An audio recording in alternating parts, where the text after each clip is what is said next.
नमः शिवाय। अगले दिवस माता ने इतना स्थान भी रिक्त नहीं छोड़ा कि एक नेवला भी उसमें से निकल सके।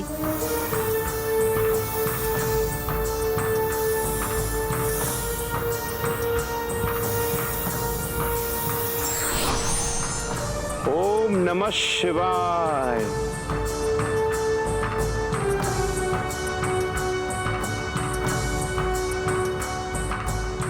अंततः एक दिन माता ने निर्णय लिया कि वो प्रभु महादेव के अत्यंत निकट बैठेंगी, जिससे ऋषि भृंगी को उन दोनों के मध्य से निकलने का कोई स्थान प्राप्त ना हो।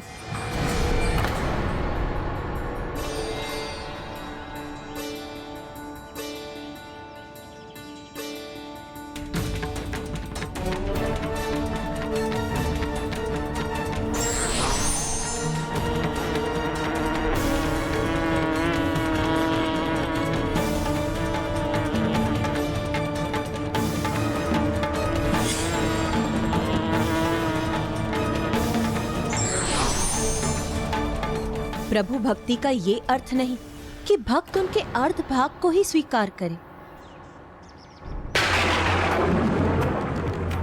ओम नमः शिवाय। ओम नमः शिवाय।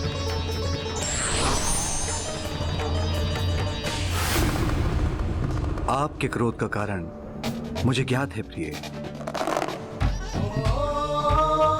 कभी कभी भक्त अपने आराध्य की भक्ति में इतने लीन हो जाते हैं कि वो अन्य किसी को स्वीकार ही नहीं कर पाते। वो आपके प्रति निष्ठावान है। ऋषि भृंगी आपके बड़े भक्त हैं। मैं इसीलिए क्रोधित नहीं हूँ स्वामी।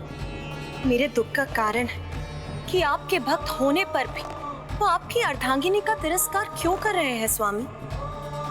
क्योंकि यदि आप पिता हैं तो मैं माता हूँ, आप शिव हैं तो मैं आपकी शक्ति हूँ।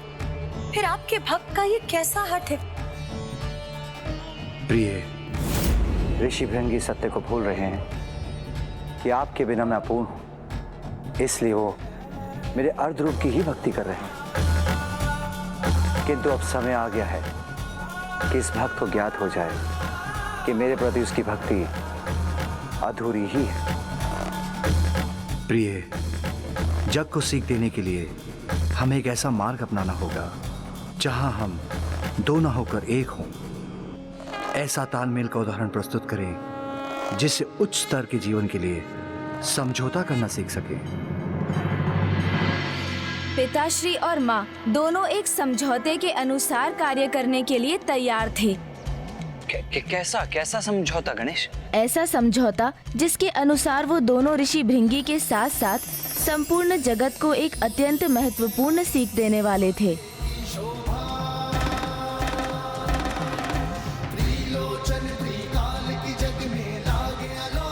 ओम नमः शिवाय। ओम नमः शिवाय। प्रभु,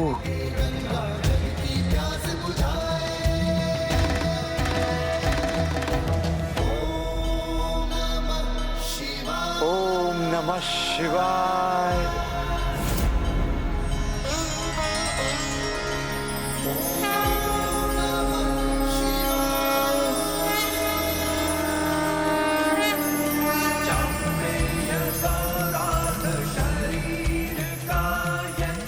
माँ और पिताश्री ने अपने अर्ध तनों का त्याग किया और संसार को प्रथम बार अपने अर्ध नारीश्वर स्वरूप का दर्शन दिया। ओम नमः शिवाय।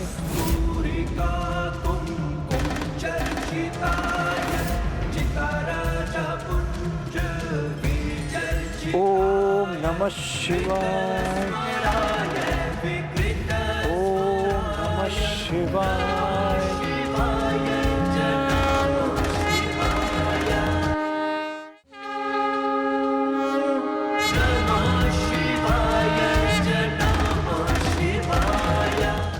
कितना अपूर्व दिव्य दृश्य रहा होगा ना गणेश। माँ और पिताश्री के इस रूप के दर्शन प्राप्त करने का सौभाग्य तो मैं भी प्राप्त करना चाहूंगा। दर्शन ही क्यों भ्राता, आप स्वयं भी विवाह के पश्चात ऐसे बन सकते हैं। मेरा अर्थ है, यदि आप जीवन साझा करें तो किसी के साथ रहना वो तो अच्छा होता है ना।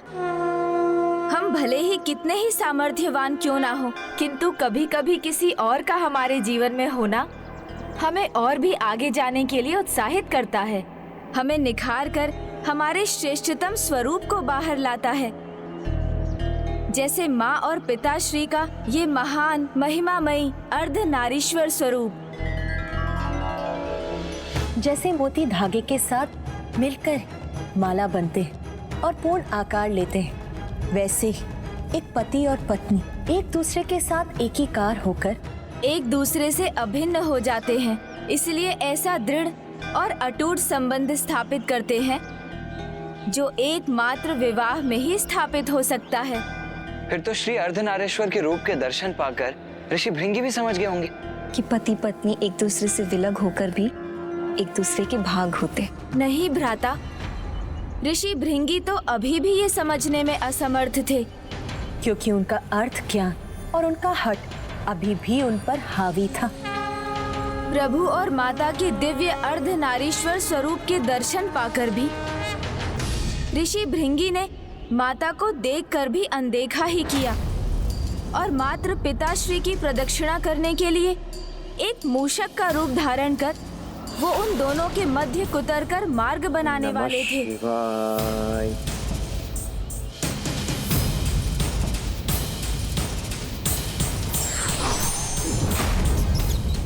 माता को ऋषि की भावना का आभास हुआ तो उनका क्रोध चरम सीमा पर पहुंच गया।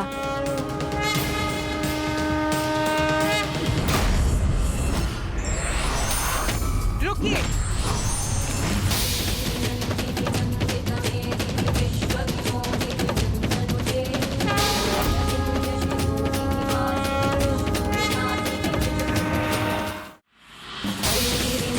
भगवान के लिए भक्त भी पुत्र समान ही होते हैं। इसलिए यदि पुत्र कोई भूल करता है तो उसे सुधारना भी भगवान का ही कार्य होता है। उसी प्रकार भक्त की अज्ञानता को दूर कर उसे उचित मार्ग पर लाना भी भगवान का ही कार्य है। अब आपको समझाने का एक ही उपाय है, इसलिए अब मैं तुम्हें श्राप देती हूँ। तुम्हें अपने आराध्य के पुरुष तत्व में ही आस्था है ना? तुम्हारे तन से तुम्हारा रक्त, तुम्हारी मांसपेशियां जो तुम्हारे स्त्री तत्व से उत्पन्न हुई हैं, वो इसी क्षण लुप्त हो जाएं, जिससे तुम्हें तुम्हारे आराध्य की पूर्णता का आभास हो सके। माता,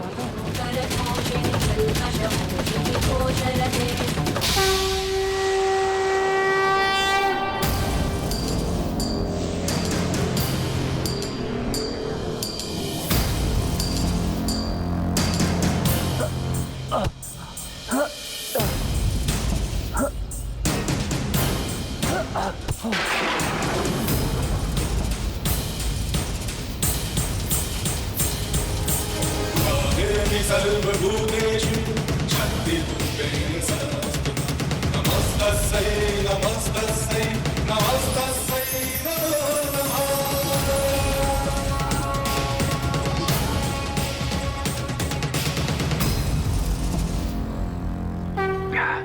क्षमा करें माता, मैं पूर्व में नहीं समझ पाया कि आप दोनों एक दूसरे के बिना अपूर्ण है माता। शक्ति के बिना शिव नहीं और शिव के बिना शक्ति है। मुझसे बहुत बड़ी भूल हुई है, इसके लिए मुझे क्षमा करें माता। हम ही नहीं, इस सृष्टि के सभी के भीतर पुरुष और स्त्री तत्व दोनों एक दूसरे के पूरक हैं। और जब विवाह उपरांत स्त्री और पुरुष एक साथ आते हैं तो पति पत्नी के रूप में अर्धनारीश्वर जागृत होता है और वो एक दूसरे से अभिन्न हो जाते हैं। इसमें दाहिने हाथ पर पुरुष और बाईने हाथ पर स्त्री तत्व होता है, जिसमें से एक का भी ना होना उन्हें अपूर्ण कर देता है। अज्ञानतावश आपके इस भक्त से बहुत बड़ी भूल हुई है। मैं आपको नहीं, अपने आराध्य प्रभु महादेव के अर्धभाग को अपमानित करने का अपराध किया है माता। क्षमा करे माता, क्षमा करे माता, क्षमा करे।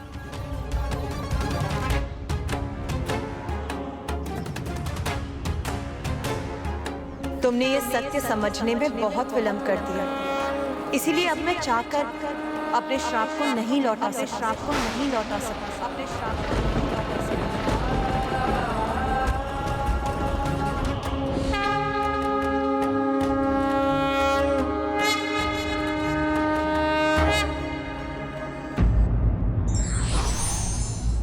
हठी व्यक्ति अपने हठ में सत्य को नहीं देख पाता और इस कारण उसे दुष्परिणाम भुगतना पड़ता है।